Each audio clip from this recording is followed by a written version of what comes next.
Hoisting another World Series trophy in the fall. I'm Rick Fulbaum here on ANF Plus. We are so glad you're with us, and we're excited to count down until the first pitch. The Braves taking on the Padres at Petco Park in San Diego. There is a huge block party in the Summerhill community for the Braves season opener. You can catch our special opening day live broadcast today starting at 3:30 p.m. on Peachtree TV, your home this season for Braves on Gray. So here is the action today. The Braves starting out west, going up against the San Diego Padres. Again, 4:10 Eastern time is when it all starts. And our Braves on Gray team will bring you all the action with Atlanta News First anchor Blair Miller, our sports director Bailey Burmaster, sports anchor Connor Hines, and reporter Joshua Skinner. They're all there. Let's start with Bailey and Connor on today's opening day predictions. Welcome into Petco Park. Opening day has officially arrived between the Braves and Padres. Bailey Burmaster joined alongside Connor Hines, who's from San Diego. He knows this area so well. What can you tell the people about San Diego and what's in store for today for opening day? Oh my goodness, Petco Park is going to be jamming. You know, I've found over the past few years, Bailey, that Petco Park has just really done great things to improve the fan experience. So if you're a Braves fan traveling out for this one, you're going to be treated to a good day. Braves fans are everywhere, as we know in Atlanta, so I think it's going to be a good Braves fan contingent on hand. A lot of brown and gold too, but should be rocking, and it's going to be a fun opening day. Let's discuss how we got here, going all the way back to maybe this off-season a little bit. We'll start with the guy who knows this park a little too well, Jurickson Profar. He was the only off-season addition for the Braves, 3-year deal, $42 million.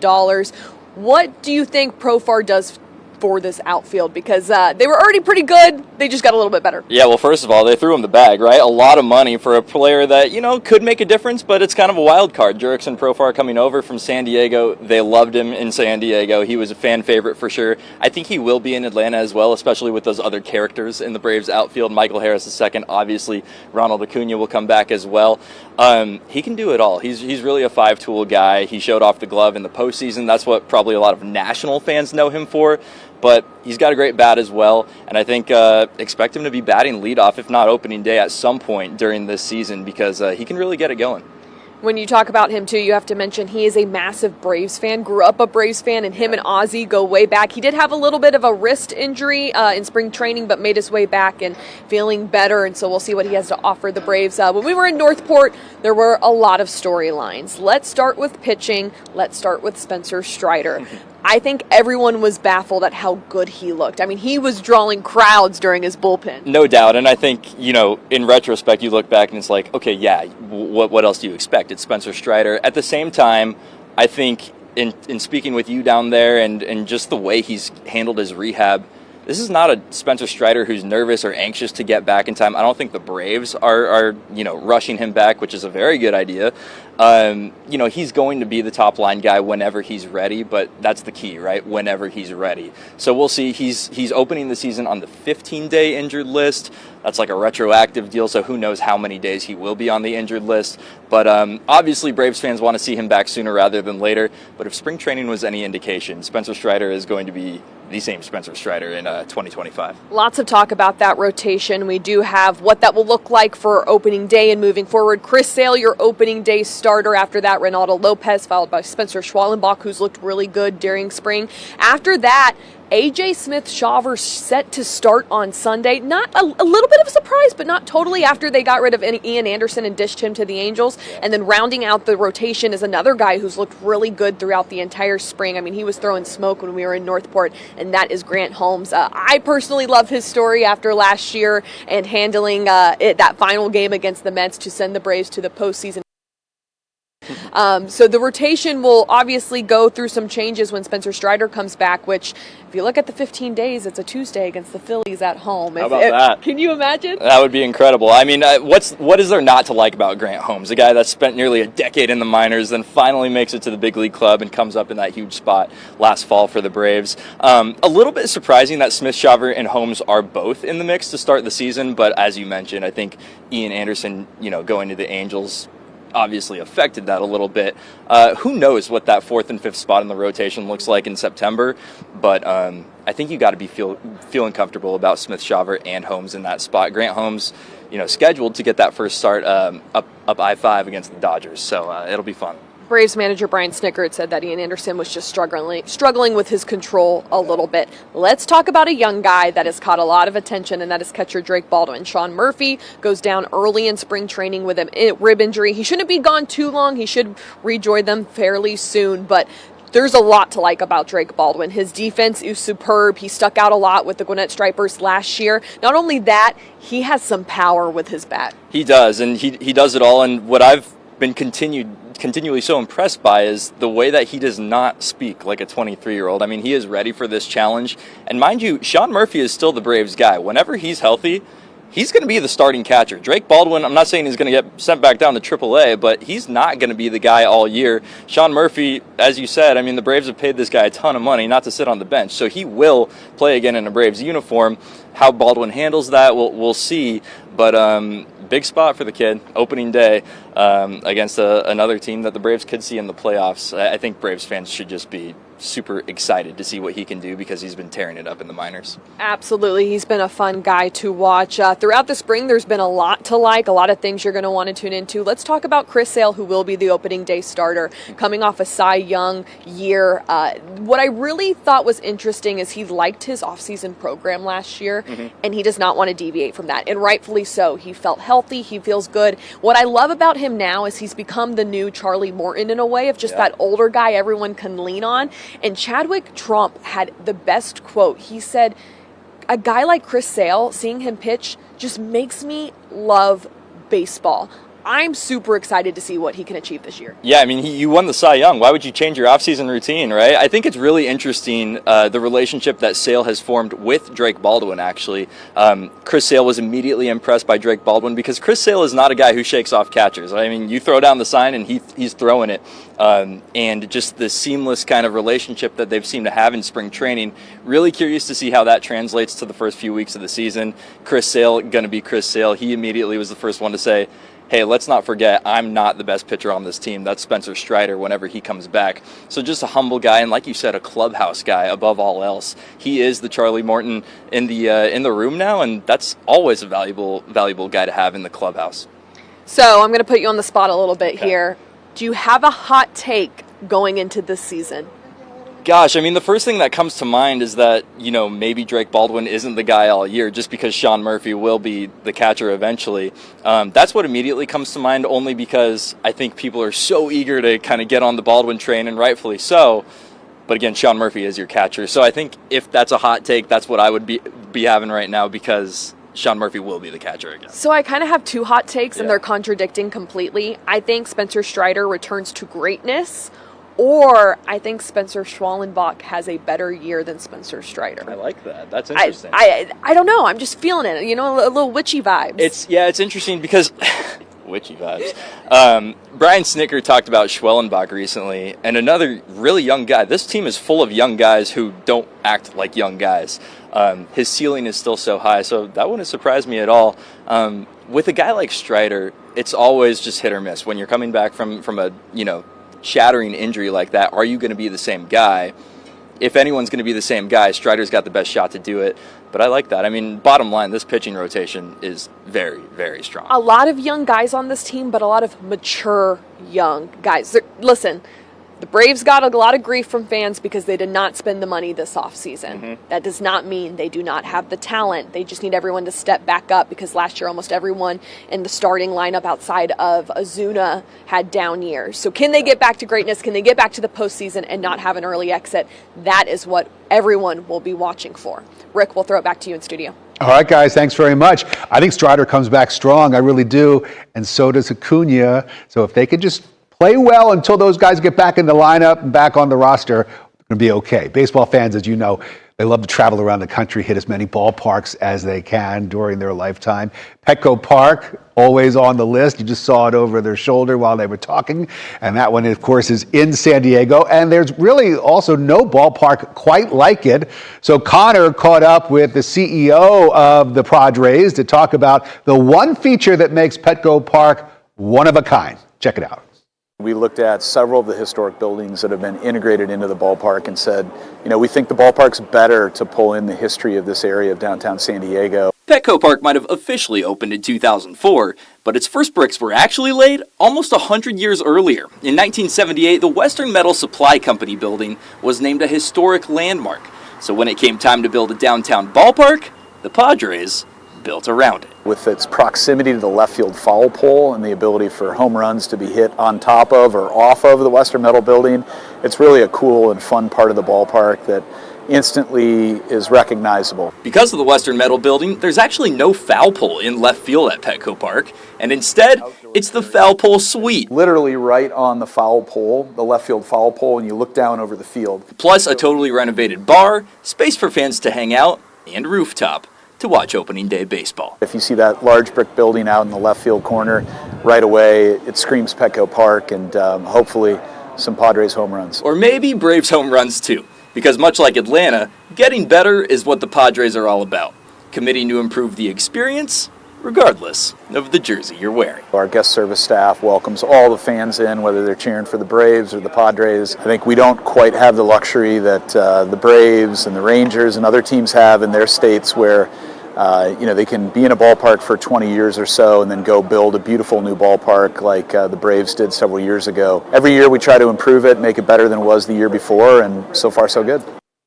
All right, Connor, thanks so much for that. Well, excitement, of course, is in the air for Braves country. Want to show you that countdown clock once again. First pitch is at 4:10.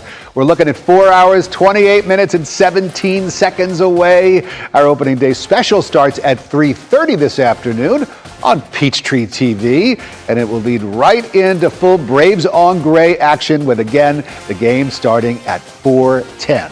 So from San Diego to Atlanta, and let's focus on a big block party taking place right here at home.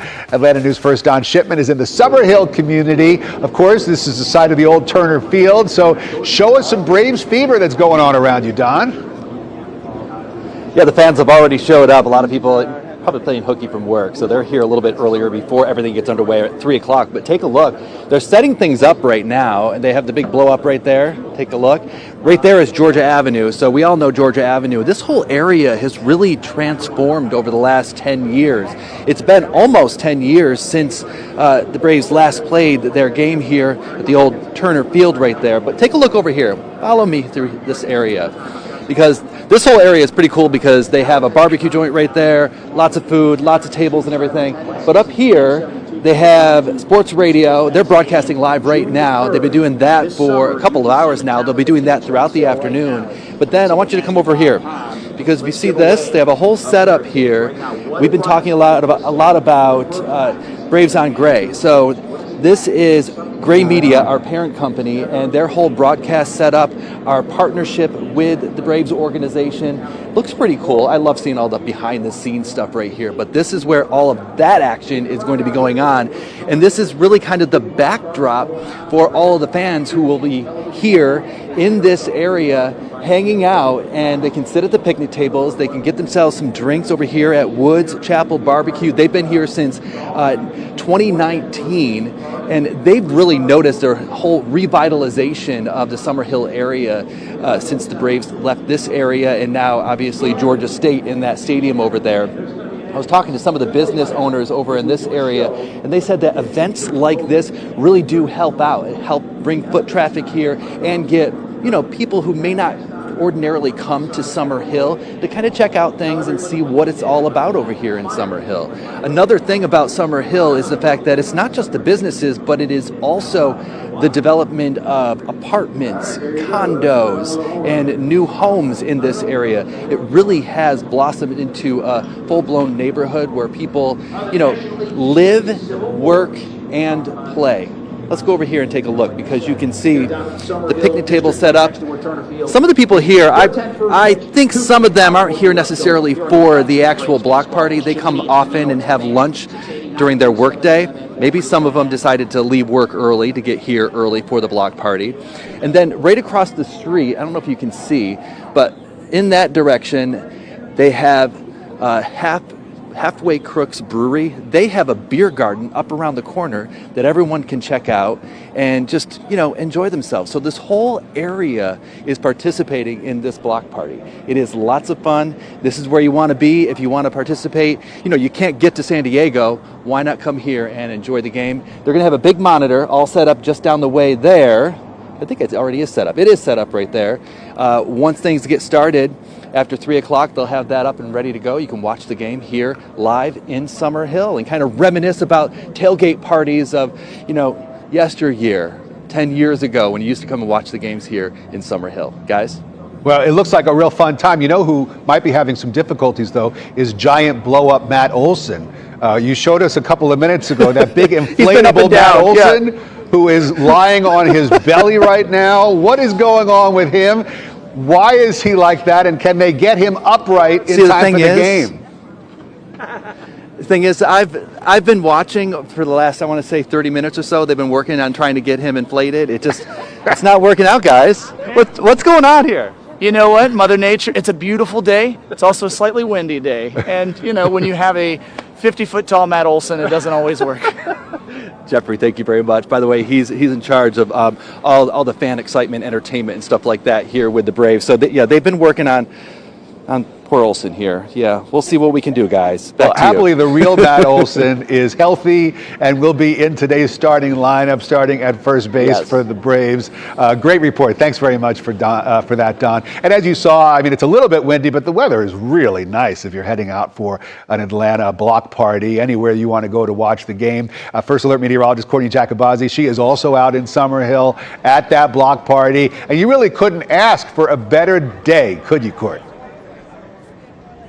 Oh my gosh, it is just spectacular out here, Rick. The sun is shining, it is warm, and that breeze, while it might not be doing so well for the inflatable Matt Olson over there, it feels really comfortable. Fans are gonna come out here and be able to play with stuff like this. We got the fathead cutouts of my favorite player on the Braves. That would be Austin Riley, third baseman. He, as always, we know, he's gonna rock it today.